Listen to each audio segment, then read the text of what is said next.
News click के ऊपर जो आरोप लगाए गए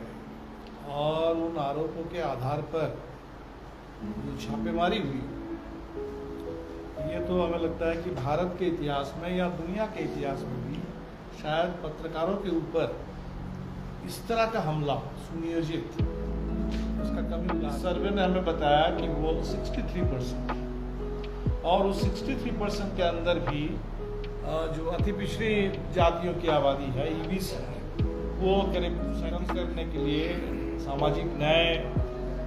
उसको सच में लोगों को मिले, सामाजिक आर्थिक न्याय, तो इस दिशा में सरकार को बहुत कुछ करना होगा। तो एक तो बिहार के लेवल पर भी बात होगी और हम समझते हैं कि ये पूरे देश के पैमाने पर भी ये जनगणना बिल्कुल होना चाहिए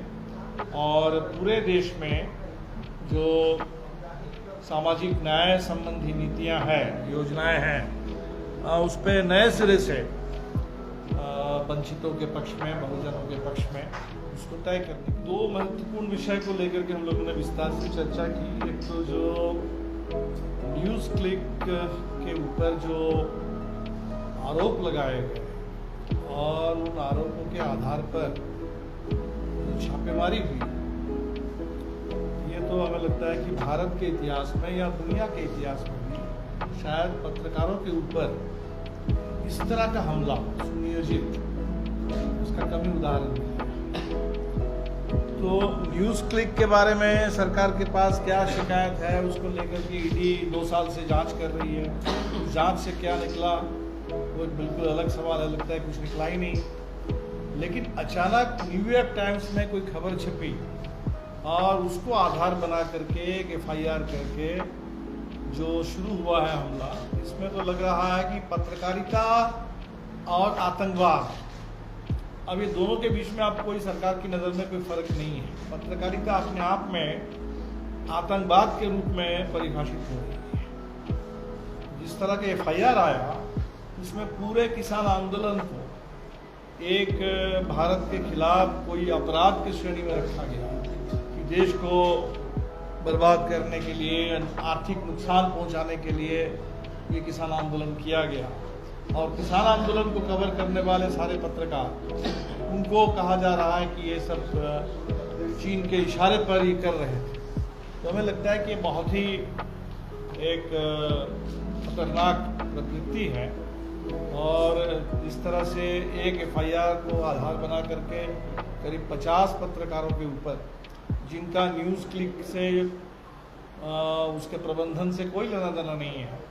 ऐसे पत्रकार जो सिर्फ उसमें कहीं कोई उसके लिए लिखते हैं, कहीं कोई इंटरव्यू करते हैं, कोई वीडियो शो करते हैं,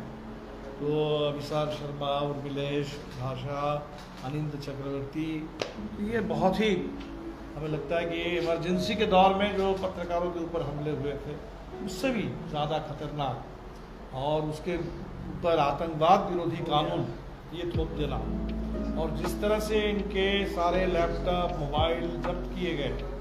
हमने देखा कि भीमा कोरेगांव के मामले में बिल्कुल यही तरीका लिया गया था, मोबाइल जब्त किया गया, लैपटॉप जब्त किया गया, और उसी मोबाइल में, लैपटॉप में वो इजराइल के पेगासस स्पाईवेयर के उसकी मदद से उसमें झूठे डाल दिए गए और उसके आधार पर लोगों को यूएपीए में फंसाया गया और अभी तक बेल नहीं मिल रहा है। फादर स्टैन स्वामी का जेल में रहते हुए निधन हो गया है। तो अगर देश के पत्रकारों के लिए, जो पत्रकार चाटुकारिता का काम नहीं कर रहे हैं, जो चाटुकारिता और पत्रकारिता का फर्क इसको मेंटेन कर रहे हैं और सरकार से सवाल पूछ रहे हैं, चाहे वो कोविड के दौर के मिसमैनेजमेंट को लेकर के हो, किसान आंदोलन को लेकर के हो, मानवाधिकार के उल्लंघन को लेकर के हो, या जहाँ भी देश में रोजगार के सवाल है, किसानों के सवाल है, इन सवालों को लेकर, तो उनके ऊपर ये जो हमले हैं ये बहुत खतरनाक है देश के सिर्फ पत्रकारों के लिए नहीं, आम जनता के लिए। तो हम लोगों ने एक फैसला किया कि पूरे एक सप्ताह पूरे देश में 9 तारीख से 15 अक्टूबर तक, वैसे तो हर जगह प्रतिवाद के कार्यक्रम हो रहे हैं, लेकिन संगठित ढंग से 9 से 15 एक सप्ताह का विरोध कार्यक्रम पूरे देश भर में हम इस पर आयोजित करेंगे। पत्रकारों के साथ साथ विपक्ष के नेताओं के ऊपर भी संजय सिंह की गिरफ्तारी हुई। आज सुबह से तृणमूल कांग्रेस के नेताओं के ऊपर कलकत्ता शहर में मेयर के खिलाफ, कई और विधायक मंत्रियों के खिलाफ सुबह से छापेमारी चल रही है। तमिलनाडु में डीएमके के नेताओं के ऊपर चल रहे हैं। तो लग रहा है कि मोदी सरकार इस तरह से डर गई है, जो बौखलाहट है ये अभी बिल्कुल चुनाव से पहले इस देश में जो भी बचा खुचा लोकतंत्र था, जो राजनीतिक अधिकार संविधान के तहत देश के पत्रकारों को, विपक्षी नेताओं को, आम लोगों को मिलने चाहिए, तो सारे राजनीतिक आज़ादी उसको छीनने की पूरी साजिश है।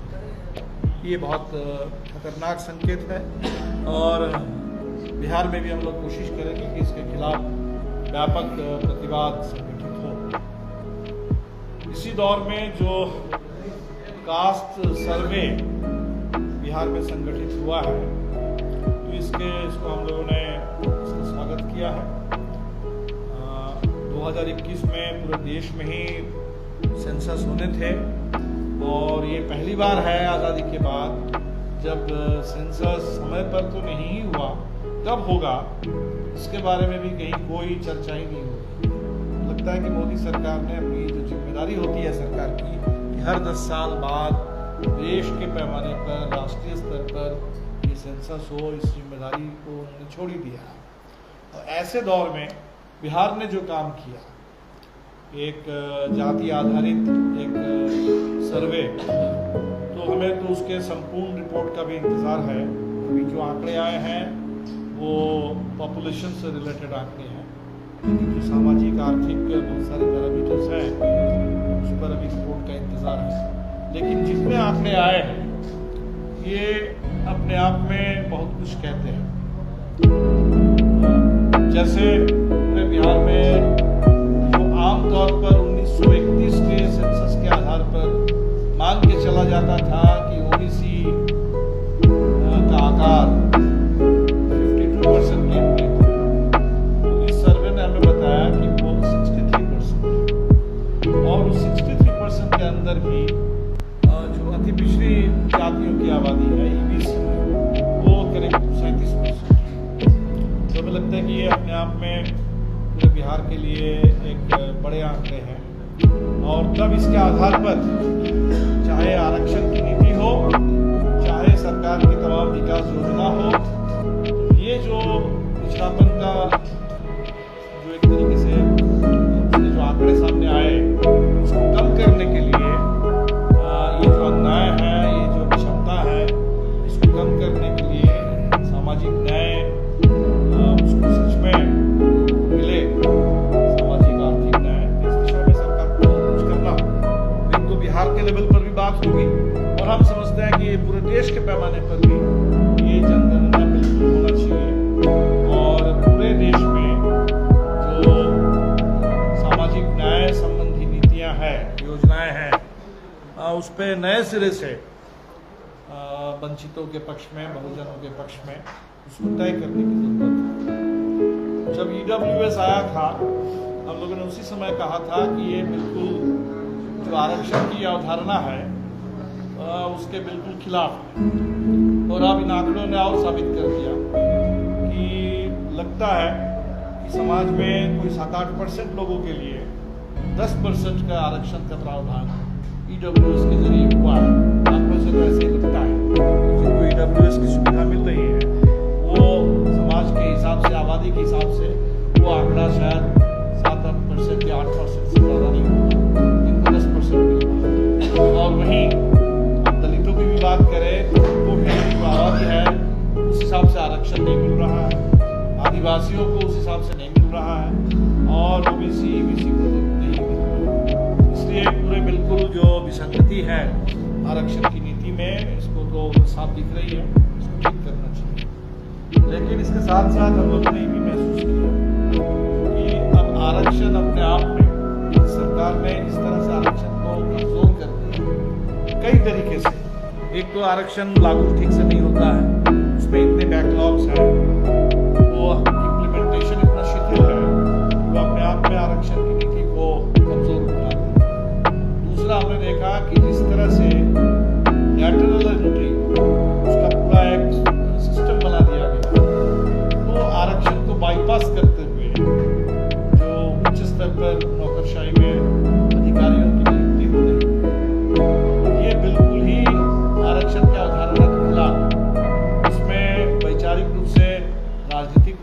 आरएसएस की पकड़ मजबूत हो रही है। कॉरपोरेट हित, अदानी अंबानी जैसे खास कुछ यहाँ हमारे देश के पूंजीपति हैं, उनके हितों की हिफाजत हो रही है। और सामाजिक तौर पर आप देखेंगे कि दलित, आदिवासी, गरीब, वंचित समाज, उसकी भागीदारी वो भी बाधित होती है। तो ये भी एक रास्ता है। और सबसे बड़ा है कि जिस तरह से प्राइवेटाइजेशन हुआ है, तो इस प्राइवेटाइजेशन ने आरक्षण को एक तरीके से बेकार बना दिया। इसीलिए हमें लगता है कि बिहार के आंकड़े जब आ जाए, इन आंकड़ों के आधार पर हमें सामाजिक और आर्थिक न्याय को सार्थक बनाने के लिए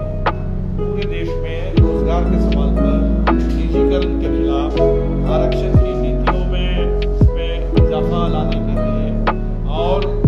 तमाम दलित, गरीब, वंचित समाज के लिए सही योजना निर्माण करने के लिए इस दिशा में पूरे एक अभियान की जरूरत है। हम लोग कोशिश करेंगे कि पार्टी के स्तर पर और इंडिया गठबंधन के स्तर पर भी इस पर बात हो और आने वाले समय में ये हमारा एक प्रमुख मुद्दा देश के लिए बने। ये दो सबसे प्रमुख विषय थे जिस पर हमने राष्ट्रीय स्तर पर चर्चा की। और इसी बीच में जैसे मंत्री ने बताया कि बहुत सारे आंदोलन, सम्मेलन, उसके भी कार्यक्रम हुए हैं। और बिहार में आपको हमने पहले भी बताया कि जहाँ तक सीट समझौते की बात है, तो हमारी ओर से इसमें तेजी लाने के लिए बातचीत की प्रक्रिया जारी है। और उम्मीद करते हैं कि बिना बहुत देर किए बिहार में भी इसका फैसला करेंगे। और जो विधानसभा के चुनाव आने वाले हैं मध्य प्रदेश में, छत्तीसगढ़ में, राजस्थान में, तेलंगाना में, मिजोरम में, तो अभी तक जो संकेत आ रहे हैं वो संकेत तो साफ बता रहे हैं कि भारतीय जनता पार्टी इन तमाम चुनावों में बिल्कुल जनता का ज़बरदस्त आक्रोश का सामना कर रही है। तो हम अपील करेंगे इन तमाम प्रदेशों के मतदाताओं से और अपने स्तर पर भी बिल्कुल इसके लिए कोशिश करेंगे कि भारतीय जनता पार्टी को, एनडीए को करारी शिकस्त इन तमाम चुनावों में मिले, जिससे 2024 के लिए पूरे देश में मोदी सरकार को सत्ता से बेदखल करने का एक निर्णायक माहौल पूरे देश में बन जाए। तो इतनी बात थी।